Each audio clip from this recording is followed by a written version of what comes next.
আসসালামু আলাইকুম। লন্ডন থেকে হুসেন বলছি। আমার চ্যানেলে সবাইকে স্বাগতম। বাংলাদেশে কোটা আন্দোলনের পর ইন্টারনেট বন্ধ ছিল অনেক দিন, এবং এই ইন্টারনেট বন্ধ থাকার কারণে এবং প্রবাসীদের একটি অংশ যারা সরকার বিরোধী, তারা তাদের একটি অংশ একটা ক্যাম্পেইন করার কারণে রিমিটেন্স অনেক কমে যায়। এবং এখন যে রিমিটেন্স যাচ্ছে দেশে, এটা নর্মালের তুলনায় অনেক কম, এবং সরকার একটা ঝুঁকিতে আছে। কারণ আপনারা জানেন যে বাংলাদেশের মেইন দুটো খাত, একটা হচ্ছে গার্মেন্টস আর একটা হচ্ছে রিমিটেন্স, যেটার উপর বাংলাদেশ দাঁড়িয়ে আছে, বাংলাদেশের ইকোনমি। এখন কথা হচ্ছে যে এই রিমিটেন্স যদি কমে যায় বা বন্ধ হয়ে যায়, তাহলে দেশের অর্থনীতি, উন্নয়ন কর্মকাণ্ড সবকিছু স্থবির হয়ে পড়বে। এখন কথা হচ্ছে টাকা যারা পাঠান বিদেশ থেকে, আসলে দেশের মানুষের জন্য, এদেশে যারা থাকেন কষ্ট করেন, তারা টাকা পাঠান তাদের পরিবারের জন্য এবং দেশ উপকৃত হয়।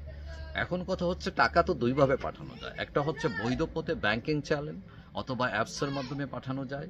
আরেকটা হচ্ছে হুন্ডি, যেটি হচ্ছে ইলিগাল, যেটি সকল রাষ্ট্রেই মানি লন্ডারিংটা হচ্ছে অবৈধ এবং এটার জন্য শাস্তি রয়েছে।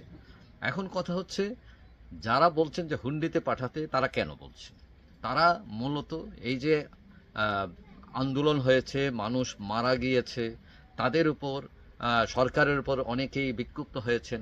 অনেকে রাজনৈতিক কারণে বলছেন যে রিমিটেন্স হুন্ডিতে পাঠাও এবং বৈধ পথে ব্যাংক মারফত পাঠানোর দরকার নেই।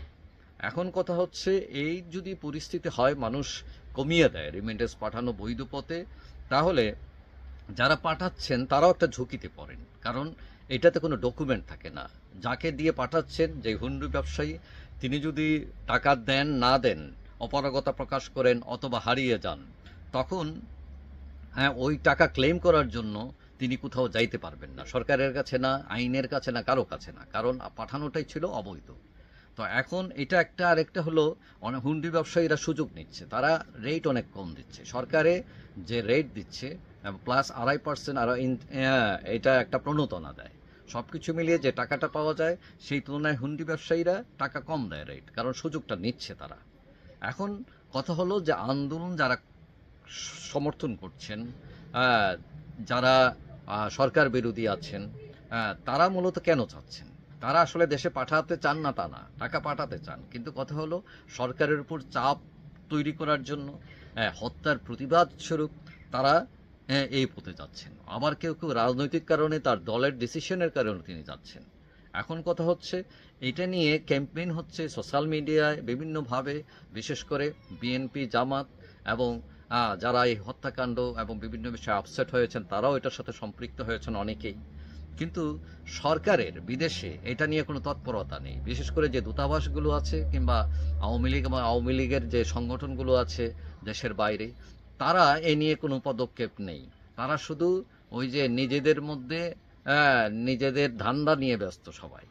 তো এখন কথা হচ্ছে একটা দুটা জিনিস। একটা হলো, সরকার যদি বাংলাদেশে ওই আন্দোলন যারা করছেন তাদের সাথে একটা আপোষনামায় আসেন, হত্যার বিচার হয়, পরিস্থিতি স্বাভাবিক হয়ে যায়, তাহলে ধারণা করে হচ্ছে রিমিটেন্স হয়তো আগের মতোই স্বাভাবিক পর্যায়ে চলে যাবে। কারণ অনেক লোক আছেন, তার আসলে দেশে টাকা না পাঠানোর কোনো উপায় নেই, মানে টাকা তাকে পাঠাতেই হবে। তিনি কয়দিন ধরে রাখবেন, তার পরিবার কয়দিন টাকা ছাড়া চলবে? কিন্তু কথা হচ্ছে যে অবৈধ পথে পাঠালে এটা তো সরকার পাচ্ছে না, এটা কোনো হিসাবেই যায় না। তো এখন সরকার একটা ডিসিশন নিতে হবে, বিশেষ করে যে দেশের যে পরিস্থিতি এবং যে সব হত্যাকাণ্ডের বিচার, এগুলো না করলে এই পরিস্থিতি, এই যে রিমিটেন্স পাঠানো, হুন্ডি ব্যবসায়ীদের কপল থেকে মুক্ত হওয়া, এগুলো খুব ডিফিকাল্ট হয়ে যাবে। তো যাই হোক, সরকার আশা করি ভেবেচিন্তে সিদ্ধান্ত নেবেন।